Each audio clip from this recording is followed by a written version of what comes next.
పరలోక రాజ్యం పొందిన తండ్రి, గొప్ప దేవ, సర్వాధికారి, సర్వశ్రేష్ఠుడ, మహోన్నతుడ నా దేవ, గొప్ప దేవ. ఇదిగో తండ్రి, గొప్ప దేవ తండ్రి, యొక్క మంచి శుభ శుక్రవారం తండ్రి. ఇదిగో తండ్రి, నీకు పలికిన సిలువలో పలికిన తండ్రి 7 మాటల్లో దేవా తండ్రి, 7 మాటల్లో తండ్రి 4వ మాటగా తండ్రి దేవాది దేవ, నీవు పలికిన 4వ మాట గురించి తండ్రి కదా చెప్పదలుచుకున్నాను తండ్రి. దేవాది దేవ, సర్వోన్నతుడ తండ్రి, మాట్లాడుతున్నది నేను కాదు తండ్రి, మాట్లాడుతున్నది నీవే తండ్రి. నా నోటి నీ బోరగా ఈ వాక్కుగా మాట్లాడుతుంది దేవ, సర్వోన్నతుడ తండ్రి. తండ్రి, ఇప్పుడున్న వారు ప్రతి ఒక్కరు తండ్రి వాళ్ళు విరిచి తండ్రి వాళ్ళ హృదయంలో భద్రపరిచినట్టు సహాయం చేయమని మీకే వేలాది స్తోత్రాలు చెల్లిస్తూ యేసు నామములో అడిగి వేడుకొని ప్రార్థిస్తున్నాం తండ్రి.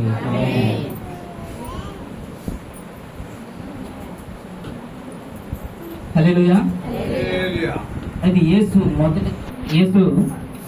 సిలువలో పలికిన 7 మాటలు మనం ఇప్పుడు ధ్యానం చేసుకోబోతున్నాం. అయితే 7 మాటల్లో ఇప్పుడు మొదటి 3 మాటలు ఇప్పుడు ధ్యానం చేసుకున్నాం. అలాగే 4వ మాటగా మనం ఇప్పుడు ధ్యానం చేసుకుందాం. మత్తయి అధ్యాయం 27:46. ఇంచుమించు 3 గంటలప్పుడు యేసు ఏలీ ఏలీ లామా సబక్తాని అని బిగ్గరగా కేక వేసెను. ఆ మాటకు నా దేవా నా దేవా నన్నెందుకు చేయి విడిచిదివని అర్థము. అయితే యేసు ప్రభువారు సిలువలో పలికిన 7 మాటల్లో కల్లా ఈ 4వ మాట చాలా ప్రత్యేకమైనది. అయితే మొదట 3 మాటలు శారీరక సంబంధించిన విషయములు. మొదటి 3 మాటలు మనుషులతో మాట్లాడిన మాటలు అవి. అయితే మొదటగా తండ్రి వీరు ఏమి చేస్తున్నారు, వీరు ఎరుగురు కనుక వీరిని క్షమించండి. 2 నీవు నాతో కూడా పరదేశంలో ఉండు అని దొంగతో చెప్పాడు. 3 ఇదిగో నీ తల్లి, ఇదిగో నీ కుమారుడు అని వారి బాధ్యతలను అప్పగించినట్లుగా మనం చూస్తా ఉన్నాం. అయితే ఈ 4వ మాట ఇది ఒక ఆధ్యాత్మికమైన మాట. ఈ 4వ మాట ఎంతో మర్మమైన మాట. ఇది తన తండ్రితో యేసు ఈ విధంగా పలుకుతున్నాడు, ఏలీ ఏలీ లామా సబక్తాని. దానికి అర్థం నా దేవా నా దేవా నన్ను ఎలా చేయి విడిచిదివని అర్థం. అయితే ఇది ఒక ఆక్రందనకు సూచన. ఈ ఆక్రందన ఎంతో విపరీతమైన బాధ, శ్రమ, ఎంతో బాధతో కూడిన ఆక్రందనగా మనం చూస్తాం. ఎందుకు ఈ మాట తండ్రితో ఈ విధంగా అన్నాడు? అయితే ఈ మాటల గురించి మనం ప్రస్తావన చూస్తే ఈ మాటకి ఎంతో ఆధ్యాత్మికంగా మనం దీంట్లో తెలుసుకోవచ్చు. అయితే మర్మము, ఇందులో చాలా విషయాలు దాగి ఉన్నాయి. ఇది పైకి తన తండ్రితో మాట్లాడినట్టుగానే కనబడుతుంది, కానీ దీనిలోన ప్రతి ఒక్క చాలా ఇంటర్లింక్స్ ఉన్నాయి. దాని అర్థం అవ్వాలంటే మనం బాగా లోతులోకి వెళ్ళాలి. అయితే తండ్రి, ఇది ఒక మిస్టీరియస్ వర్డ్. ఈ వర్డ్ చాలా మర్మమైన విషయం, మర్మమైన మాట. ద క్రై ఆఫ్ యాంగ్విష్, ఒక ఆక్రందనతో కూడిన మాటగా మనం చూస్తాం. అయితే ఈ ఆక్రందనతో కూడిన మాట మనం దీంట్లో ఒక పాయింట్ ట్రిగ్గర్ అవుతుంది. ఎక్కడంటే ఈ పాయింట్ మత్తయి అధ్యాయం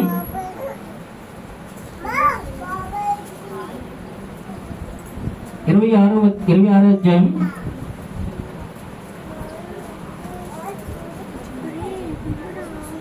36 అంతటా వారితో కూడా గెత్సెమనే అనబడిన చోటికి వచ్చి నేను అక్కడికి వెళ్ళి ప్రార్థన చేసి వచ్చే వరకు మీరు ఇక్కడ కూర్చుంటాడని శిష్యులతో చెప్పి పేతురును జెబెదయి 2 కుమారులు వెంట పెట్టుకుని పోయి దుఃఖపడుటకును చింతాక్రాంతటకుటకును మొదలుపెట్టాను. అంతటా అప్పుడు యేసు మరణమునంతటా నా ప్రాణము బహు దుఃఖములో మునిగి ఉన్నది, మీరు ఇక్కడ నిలిచి నాతో కూడా వెలుగుగా ఉండుడని వారితో చెప్పి కొంత దూరం వెళ్ళి సాగిలపడిన తండ్రి, సాధ్యమైతే గిన్నె నా ఎదురు నుండి తొలగిపోనిము, అయినను నా ఇష్ట ప్రకారం కాదు నీ చిత్త ప్రకారమే కానిమని ప్రార్థించాను. అయితే యేసుకి ముందుగానే ఈ విషయాల గురించి తెలుసు. ఇక్కడ గెత్సెమనే తోటలో ఆయన ప్రార్థనకి ఏకాంతంగా ప్రార్థన చేసుకుంటడం చూస్తాం మనం. ఈ ఏకాంతంగా ప్రార్థన చేసుకున్నప్పుడు ఆయన గెత్సెమనే తోటలో ఎంతో బాధతో, ఎంతో మరణమగునంతగా తన ప్రాణం బహు దుఃఖంలో మునిగి ఉన్నది అంతగా ఆయన ప్రార్థన చేస్తాడు. అయితే ఇక్కడ ఒక మాటను చూస్తాం తండ్రితో, తండ్రి నా తండ్రి సాధ్యమైతే ఈ గిన్నె నా యొద్ద నుండి తొలగిపోవడము, అయినను నా ఇష్ట ప్రకారం కాదు నీ చిత్తమే జరగనము. అయితే దీనికి అర్థం ఏంటి? సిలువ మరణం ఆయన వద్దనుకుంటున్నాడా? అయితే మామూలుగా బైబిల్ ప్రకారం చూస్తే చాలా మంది సిలువ మరణం ఆయన వద్దనుకుంటున్నాడేమో, ఈ గిన్నె నా యొద్ద నుండి తొలగించండి అని ప్రార్థన చేస్తున్నాడు అని అనుకుంటున్నాం. కానీ దీని అర్థం అది కాదు. ఎందుకంటే తండ్రితో ఉన్న సిలువలో ఆయన మరణించినప్పుడు, సిలువలో ఆయన వేలాడదీయబడినప్పుడు తండ్రితో ఉన్న తనకున్న అనుబంధం, తనకున్న సంబంధం తెగిపోతుంది అక్కడతో. తండ్రి తన చెయ్యిని విడిచిపెట్టేస్తాడు. అందుకని ఆ బాధను తట్టుకోలేక, ఆ బాధను దిగమింగుకోలేక, తండ్రి సాధ్యమైతే ఈ గిన్నె నా యొద్ద నుండి తొలగించండి. ఎందుకంటే ఈ యొక్క విడదీయలేని బంధం, ఈ బంధం ఒక్కసారిగా సిలువలో ఉన్నప్పుడు తండ్రి తన చెయ్యిని విడిచిపెట్టేస్తాడు, తన వెన్నుని చూపిస్తాడు. ఎందుకు? ఈ లోక పాపమును తనపై, తన భారం, లోక పాపం యొక్క భారము తనపై వేసుకున్నాడు కాబట్టి. అయితే లోకంలో ఉన్న ప్రతి ఒక్కరి పాపము తనపై వేసుకున్నాడు కాబట్టి తండ్రికి అది చూడట ఇష్టం లేకపోయింది. ఎందుకంటే తండ్రి తను పరిశుద్ధుడు. ఆయన ఒక మాట అన్నాడు కదా, నేను పరిశుద్ధుడును మీరు కూడా పరిశుద్ధులుగా ఉండడం. అయితే తన సొంత కుమారుడే పాపాత్ముడు అయ్యాడు కాబట్టి, ఎందుకు? మన లోకంలో ఉన్న ప్రతి ఒక్కరి పాప భారం అంతా ఆయన మీద వేసుకున్నాడు, ఆయన భుజముల మీద వేసుకున్నాడు కాబట్టి, ఆయన లోక పాపం అంతా ఆయన మోసుకున్నాడు కాబట్టి అక్కడ పాపరహితుడు కాస్త పాపాత్ముడు అయ్యాడు. ఆ పాపాన్ని ఆయన చూడలేక తన కుమారుడి చేతిని విడిచిపెట్టేశాడు. అయితే ఇక్కడ గెత్సెమనే తోటలో ఆయన ఒక ఆక్రందనతో, ఒక బాధతో, ఒక వేదనతో మరణమగునంత వరకు ఆయన ప్రార్థన చేస్తున్నాడు కదా. ఆ బాధ ఎంత వర్ణనాత్మకం అంటే, ఆ ప్రార్థన చేస్తున్నప్పుడు తన చెమట బిందువులు కూడా రక్త బిందువులుగా మారాయి. ఎందుకంటే ఒక వ్యక్తి ఎంతో బాధ, విపరీతమైన బాధ, ఒక స్ట్రెస్ ఫీల్ అయినప్పుడు, ఆ బాధతో కూడిన, శ్రమతో కూడిన ఒక బాధ అనుభవించినప్పుడు అక్కడ రక్త బిందువులు కూడా, అక్కడ ఒక చెమట బిందువులు కూడా రక్త బిందువులుగా మారుతాయి. ఎందుకంటే వేద గ్రంథాల్లో ఇక నరాలు చిట్లిపోయి దాని నుంచి రక్తం స్రవిస్తుంది. దీన్నే వైద్య పరిభాషలో హెమటోహైడ్రాసిస్ అంటారు. ఇది శాస్త్రజ్ఞులు ఇది ధృవీకరించారు. ఇంత స్ట్రెస్గా ఫీల్ అయితే ఇక చెమట బిందువులు రక్త బిందువులుగా మారే అవకాశం ఉందని. అయితే యేసు ప్రభు సిలువలో ఉన్నప్పుడు తన తండ్రి చేతిని విడిచిపెట్టేటప్పుడు ఆయన తట్టుకోలేక, ఆ బాధను తట్టుకోలేక ఏలి ఏలి లామా సబక్తాని అనే ఒక మాట అన్నాడు. అది దగ్గరగా కేక వేశాడు. అయితే ఏలి ఏలి లామా సబక్తాని అంటే ఏంటి? అక్కడ ఉన్న కొంతమంది ఈ విధంగా పలికారు. మత్తయి 27 అధ్యాయం 47 వచనంలో, అక్కడ నిలిచి ఉన్న వారిలో కొందరు ఆ మాట విని ఇతడు ఏలియాను పిలుచుచున్నాడనేది. వెంటనే వారిలో ఒకడు పరిగెత్తుకుని పోయి స్పాంజి తీసుకుని చిలకలో ముంచి వెల్లుని తగిలించి ఆయనకి త్రాగనిచ్చను. తగ్గిన వారు ఊరకుండి ఏలియాతను రక్షించవచ్చునేమో అని చూతమనేది. అంటే అక్కడ కొంతమంది ఇతను ఏలి ఏలి లామసబక్తాని అంటే ఏలియా వచ్చి ఇతను రక్షిస్తాడేమో, ఏలియాని పిలుస్తున్నాడేమో అని కొంతమంది తెలియక అక్కడ ఉండి చూద్దాం రండి అని అతను అనుకున్నారు. అయితే ఏలి ఏలి లామసబక్తాని అంటే ఇది ఒక అర్మాయి భాష, లాంగ్వేజ్, అరమిక్ లాంగ్వేజ్ ఇది. అది యేసు ప్రభువుకి బైబిల్ ప్రకారంగా చూస్తే ఆయనకి 3 భాషలు వచ్చు. మొదటి భాష అరమిక్ లాంగ్వేజ్. అరమిక్ లాంగ్వేజ్ తన ఇంటి దగ్గర ఉన్నప్పుడు తన స్థానికంగా వాడే భాష ఇది. రెండో భాష హీబ్రూ భాష. హీబ్రూ భాష ఎందుకంటే తోరా, అలాగే లేఖనాలను చదవడానికి, బోధించడానికి, ధర్మశాస్త్రాన్ని చదవడానికి ఉపయోగించే హీబ్రూ భాష. మూడోది గ్రీకు. ఈ గ్రీక్ ఎందుకంటే అక్కడున్న రోమా ప్రభుత్వం పరిపాలించినప్పుడు అక్కడ వాడే భాష ఈ గ్రీకు భాష. అయితే ఇంకా ఆయనకి ఇంకో 2 భాషలు అయినా వచ్చి ఉండాలి.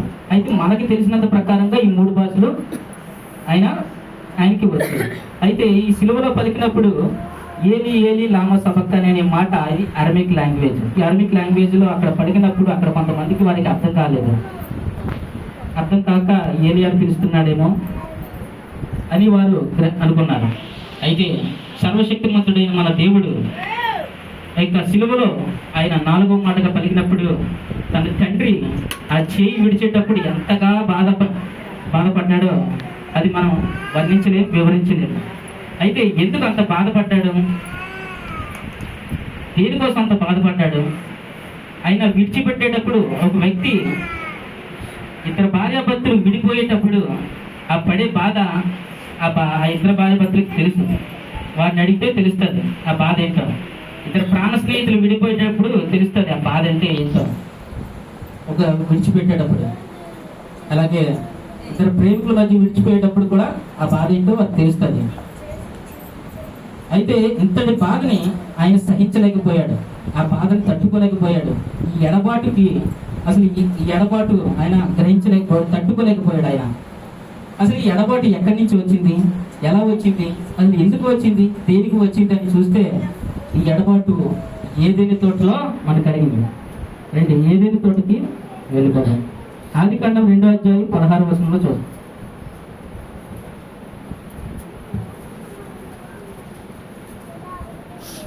మరియు దేవుడిని యెహోవా తోటలో ఉన్న ప్రతి వృక్ష ఫలములను నీవు నిరభ్యంతరంగా తినవచ్చును, అయితే మంచి చెడ్డలు తెలివించి వృక్ష ఫలములను తినకూడదు, నువ్వు వాటి తినదినమున నిశ్చయంగా చెప్తదని నరునికి ఆజ్ఞాపించను. మరియు అయితే దేవుడు ఒక ఆజ్ఞ ఇచ్చాడు. నరులను సృష్టించి ఆదాము అవ్వకి ఒక ఆజ్ఞ ఇచ్చాడు. ఇక్కడ ఈ తోటలో ఉన్న ప్రతి వృక్షమును మీరు నిరభ్యంతరంగా తినవచ్చు, అయితే మంచి చెడులను తెలివినిచ్చి వృక్ష ఫలములను మీరు తినకూడదు అని ఒక ఆజ్ఞ ఇచ్చాడు. అయితే ఆజ్ఞను వారు మీరారు. ఎలా మీరారు? 3వ అధ్యాయం ఆదికాండం 3వ అధ్యాయం 3వ వచనంలో చూస్తే, అయితే తోట మధ్యలో ఉన్న చెట్టు ఫలములను గూర్చి దేవుడు మీరు చావకుండానట్లు వాటిని తినకూడదని వాటిని ముట్టకూడదని చెప్పినని సర్పముతో అనేను. అందుకు సర్పము అనగా సాతాను, మీరు చావనే చావరు, ఏలైనగా మీరు వాటిని తినమన మీరు కన్నులు తెరవబడిననియు మీరు మంచి చెడ్డలను ఎరిగిన వారై దేవతల వలె ఉందరనియు దేవునికి తెలియనని స్త్రీతో చెప్పగా, వారు పాపం స్త్రీ ఆ వృక్షఫలమును తిని ఆ తినిన ఫలము ఆదాముకి ఇవ్వగా వారు పాపం చేశారు. అయితే దేవుడు ఒక ఆజ్ఞ ఇచ్చాడు. ఆజ్ఞను ఇచ్చిన దాన్ని వారు పాపం చేసి వారు మీరి ఆ పాపం చేశారు. అయితే ఆజ్ఞ అతిక్రమమే పాపము. అయితే పాపం ఇక్కడే పుట్టింది, అలాగే దేవుడితో ఎడబాటు ఇక్కడే పుట్టింది. అయితే ఇక్కడ ఒక విషయం గురించి మీకు చెప్పాలనుకుంటున్నాను. ఏదైనా తోట ఇప్పుడు ఎక్కడ ఉందో మీకు తెలుసా? ఏదైనా తోట బైబిల్ ప్రకారంగా చూస్తే ఇరాన్, టర్కీ దేశాల మధ్య ఈ ఏదైనా తోట ఉంది. అక్కడ ఒక 4 నదులు ప్రవహించేవి. అందులో 2 ప్రధాన నదులు టైగ్రిస్ అండ్ యూఫ్రటీస్. ఈ టైగ్రిస్, యూఫ్రటీస్ నదులు అక్కడి నుంచి ప్రవహించేవి. అయితే మన బైబిల్ ప్రకారంగా చూస్తే ఏదైనా తోట అక్కడే ఉండాలి, కానీ అక్కడ లేదు. ఎందుకు లేదు అంటే దేవుడు నోవాహు కాలంలో జలప్రళయం సృష్టించాడు. ఈ జలప్రళయంలో భూమి యొక్క స్థానగతులు మారిపోయాయి. భూమి 23 డిగ్రీస్ అంటే 23 డిగ్రీలు ఇలాగున్న భూమి కాస్త ఇలా టిల్ట్ అయింది. టిల్ట్ అయితే దాని స్థానగతులు మారిపోయాయి. అందువల్ల ఏదైనా తోట కూడా దాని స్థానగతులు మారిపోయాయి. అయితే బైబిల్ ప్రకారంగా ఏదైనా తోట భూమి మీద ఒకవేళ ఉండి ఉంటే ఈ పాటికే ఎవరొకరు దాన్ని కనుగొని ఉండేవారు, అంతేగాని దాని దగ్గర కూడా వెళ్ళేవారు కాదు. ఎందుకంటే దాని చుట్టూ కేరేబులను, ఖడ్గజ్వాలను ఆయన దాని దగ్గర ఉంచాడు. అయితే ఈ యొక్క ఏదైనా తోట సముద్ర అగాధంలో వెళ్ళిపోయి ఉంటుంది. అయితే ఈ విషయం ఎందుకు నేను చెప్తున్నా అంటే, దేవుడు నరులకి ఒక స్వాస్థ్యాన్ని ఇచ్చాడు. కొన్ని స్వాస్థ్యాలని వారికి ఇచ్చాడు. అమరత్వము, అక్షయతను, అలాగే వారికి ఏదైనా తోటలో ఒక స్వేచ్ఛగా తిరిగే ఒక ఇచ్చాడు. అయితే ప్రతిరోజు చల్లపూట తన తండ్రితో ఏకాంతంగా గడిపేవారు. అయితే ఎప్పుడైతే ఈ యొక్క ఆజ్ఞను వారు మీరారో ఆ ఏదైనా తోట నుంచి వారు గెంటివేయబడ్డారు, ఆజ్ఞను అతిక్రమించారు. అక్కడ మొదలైంది ఇక ఎడబాటు. ఈ ఎడబాటు అక్కడ మొదలయ్యి యేసుక్రీస్తు వారి దగ్గర దాకా ఈ ఎడబాటు కొనసాగింది. అయితే యేసుక్రీస్తు వారి ఎడబాటుని తట్టుకోలేకపోయారు.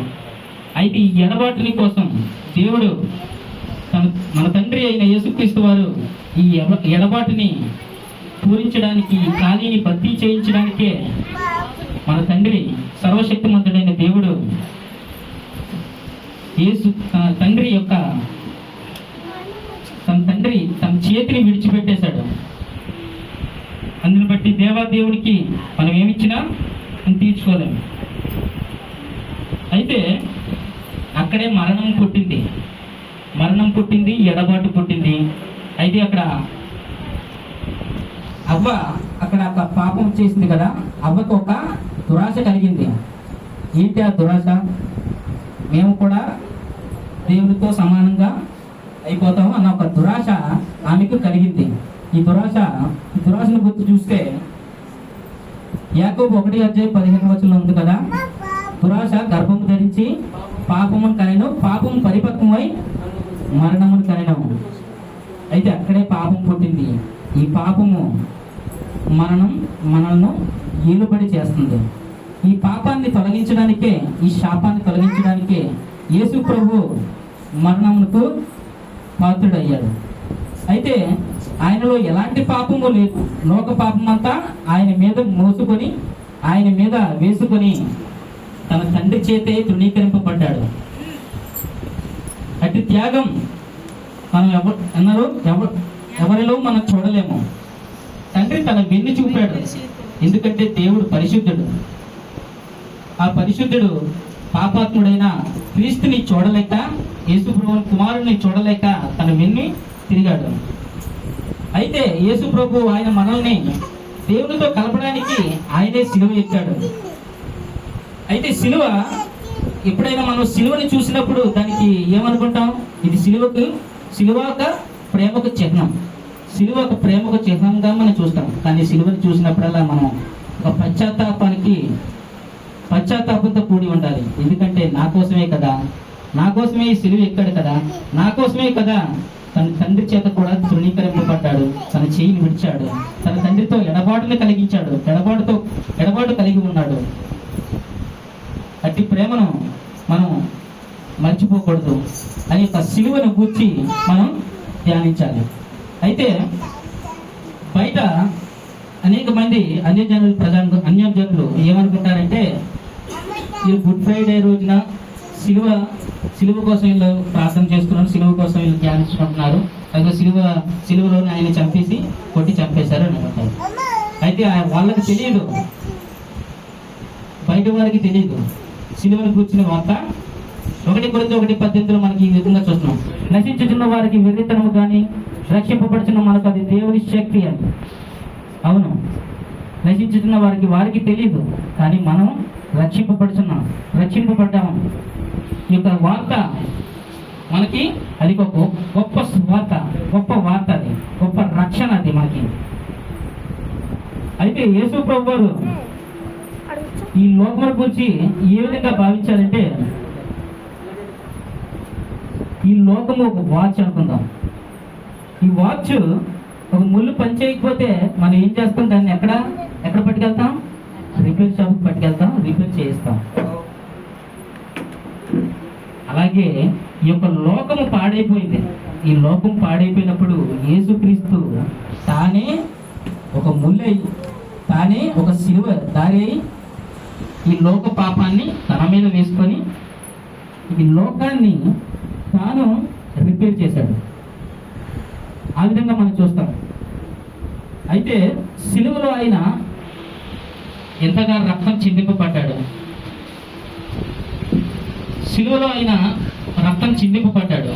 అయితే ఇంకా రక్తానికి విలువ మనం వెలకట్టలేము. అయితే పాపానికి పరిష్కారం ఏంటి? పాపానికి పరిష్కారం ఒకటే, పరిశుద్ధుని రక్తం చిందింపబడాలి. అందుకే మన వేదాల్లో ఒకటి ఉన్నది కదా, సామవేదం శతపథ బ్రాహ్మణంలో ఈ విధంగా రాసి ఉంది: సర్వపాప పరిహారం రక్షప్రోక్తనం తద్రక్తం పరమాత్మని పుణ్యదాన బలియాగం. అయితే ఒక పరిశుద్ధుడు సర్వపాప మానవాళి కోసం తన రక్తాన్ని చిందింపబడవలసి ఉంది.